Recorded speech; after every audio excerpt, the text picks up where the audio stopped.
Hello everyone. So let's start with today's session.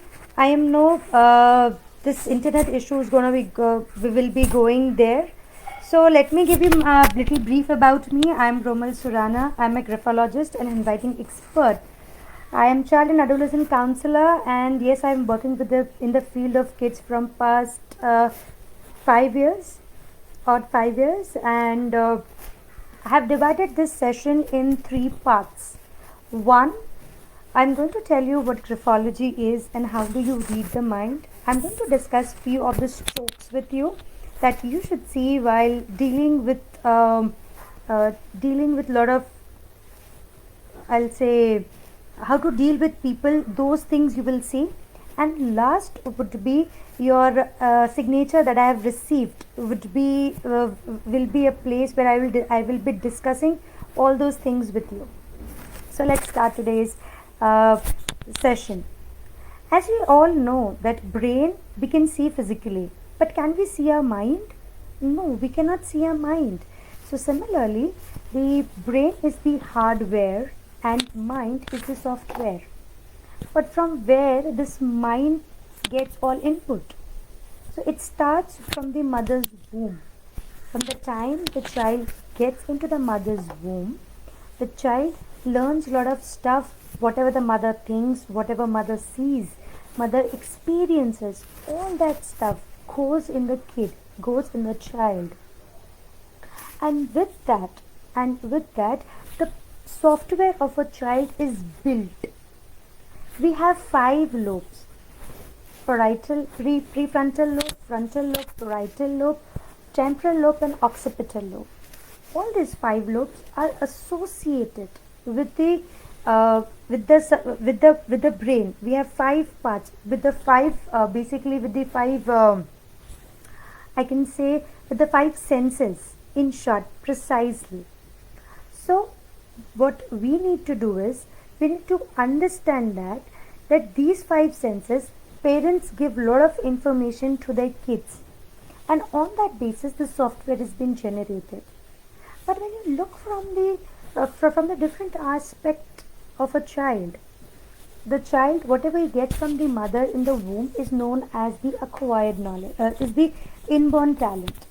But when the child is out in the world and he learns a lot of new things, is known as acquired knowledge, in which the family, friends, and everyone is again a part of it. He learns from school, he learns from neighbors. But how it is that it is connected to your handwriting? Let me tell you that only few percentage of the writers in the world, they have a similar handwriting. It is said out of 18 children of handwriting, only one writing can match, which is impossible, right? Because everybody's software is different from the other. Similarly, in the womb, when you have two twins together, do you think they think alike? No, they behave differently. In our brain, we have neurons, and each neuron has its own capacity of memory, which is in trillions megabytes.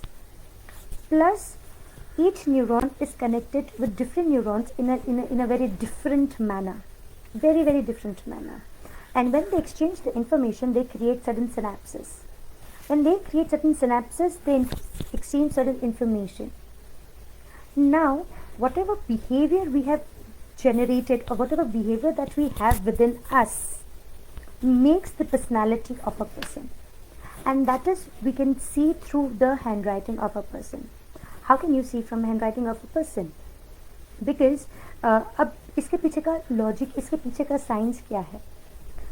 आपने notice किया कि जैसे आप बचपन में लिखते थे वैसा आज आप नहीं लिखते हैं. आपकी राइटिंग बदली है. क्यों बदली है? जैसी आपकी राइटिंग बदली है, कि आपकी पर्सनालिटी चेंज नहीं हुई है? डेफिनेटली चेंज हुई है. जैसे पर्सनालिटी चेंज होती है, हैंड राइटिंग चेंज होती है, उसी तरीके से राइटिंग चेंज करते हैं, यानी राइटिंग स्ट्रोक चेंज करते हैं, तो राइटिंग तो पर्सनालिटी में भी चेंजेस आते हैं.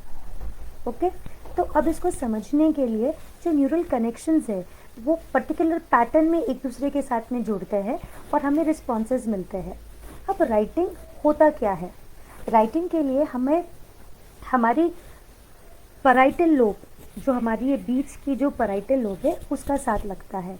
पैराइटल लोब, ऑक्सीपिटल लोब, क्योंकि जो हम देखते हैं उसका सिग्नल ब्रेन भेजता है पैराइटल लोब को, सोचता है, और फिर जब हम लिखते हैं तो उसका सिग्नल किसके थ्रू जा रहा है? Through your brain to your hand, and फिर हाथ लिखता है उसको। तो यानी हम बेसिकली हैंड राइटिंग से जो भी लिख रहे हैं, जो हमारी hand writing, it is nothing but your brain writing. Your brain writing makes lot of difference, क्योंकि आपने नोटिस किया होगा कि कुछ लोग ऐसे भी होते हैं जिनके हाथ नहीं होते हैं, अपने पैर से जब वो लिखना स्टार्ट करते हैं तो उनकी हैंड राइटिंग तभी भी सेम होती है, राइट? ऐसा होता है, आपने ऐसा देखा है? अगर से देखा है तो चैट बॉक्स में मुझे बताइए कि आपने ऐसा देखा है। Now to that I will say कि जब हम ये सब चीज़ें कर रहे हैं तो हमने हमारी, कई बार ऐसा भी बोला जाता है कि मेरा मूड चेंज होता है तो मेरी राइटिंग बदल जाती है।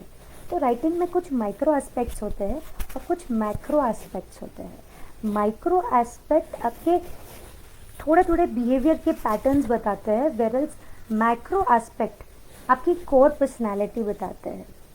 उनमें यदि चेंज आता है तो lot of changes from your micro level पे भी बहुत सारे चेंजेस आ जाते हैं।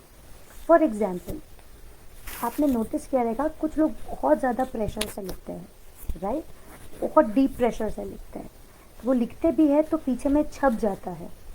जब वो ऐसा कर रहे होते हैं तो हम उन लोगों को बोलते हैं they are heavy pressure writers, and those people have a very different thought process, okay, very different thought process, that emotional intensity is very high. So ऐसे लोगों की personality trait क्या रहेगी?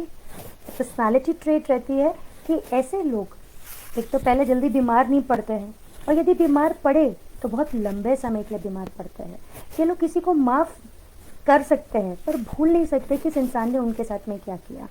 इनके लिए या तो वो पसंद करेंगे या तो वो नहीं पसंद करेंगे, सिर्फ दो ही चीज़ होती है।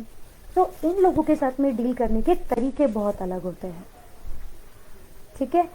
अब ये चीज़ अगर से मेरी पर्सनालिटी में चेंज होती है तो माइक्रो लेवल पे भी चेंजेस आते हैं। मेरा टेम्पर बढ़ जाएगा, मेरा देखने का मेरे स्टमक रिलेटेड इश्यूज बढ़ जाएगी, I will be able to hold on my emotions a lot. तो बहुत सारे छोटी छोटी चीज़ें, मेरा आर्ग्यूमेंटेशन भी बढ़ सकता है। तो लॉट ऑफ डिफरेंट एस्पेक्ट्स है वो चेंज हो जाते हैं। इसलिए राइटिंग को ब्रेन राइटिंग भी कहा जाता है, क्योंकि उससे हमें समझ में आता है कि हम सामने वाले को किस तरीके से समझें। ओके, सो आज ये पूरे सब्जेक्ट में राइटिंग इसको हम चेंज कर सकते हैं, इसके स्ट्रोक्स हम चेंज कर सकते हैं, प्लस हम इसे ये भी एनालाइज कर सकते हैं कि किस तरीके का सामने वाले का बिहेवियर होगा। क्योंकि राइटिंग से आप ये आइडेंटिफाई कर सकते हैं कि सामने वाले का सबकॉन्शियस माइंड किस तरीके से काम करता है। क्योंकि विथ टाइम हमको ये आज जानना ज़रूरी है कि बॉडी लैंग्वेज, यस, हम बॉडी लैंग्वेज को मैनिपुलेट कर सकते हैं। साइकोमेट्रिक को एक बार समझ में आ गया तो वी कैन मैनिपुलेट। इमोशनल हम अपने आईक्यू को मैनिपुलेट कर सकते हैं, पर हैंड राइटिंग को मैनिपुलेट करना बहुत डिफ़िकल्ट है, इतने आसानी से नहीं हो पाता है। तो hand writing is just the X ray of your personality.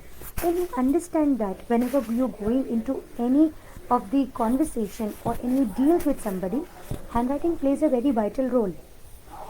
Some people ask me in today's era that we don't write, we do everything digitalized, right? We don't write, so what's the use of handwriting? But you sign, right?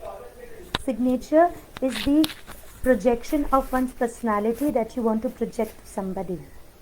Okay, and in this we need to understand few things which are very very important, right? तो अब इसके लिए हमको ये समझना है कि यदि हम कोई चीज़ कंटिन्यूएशन में कर रहे हैं या हमारा बिहेवियर कुछ समय के लिए कंटिन्यूएशन में ऐसा है, तो वो पर्टिकुलर एक केमिकल को जेनरेट करता है।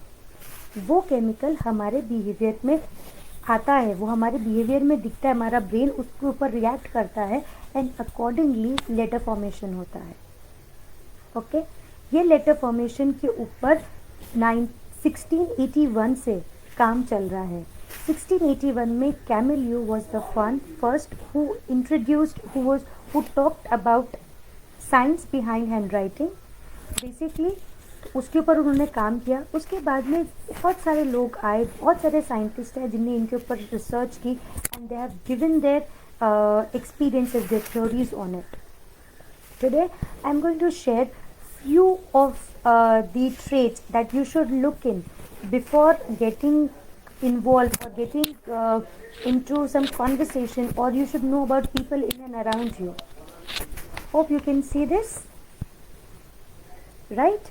So this is a A जिसका left side से, if you see from this side there is from the middle एक curve आ रहा है, right? ठीक है, ये नीचे से नहीं है, ये यहाँ से नहीं है, ये ऊपर से है. कई बार आप राइटिंग के अंदर भी देखेंगे इसको इस तरीके से.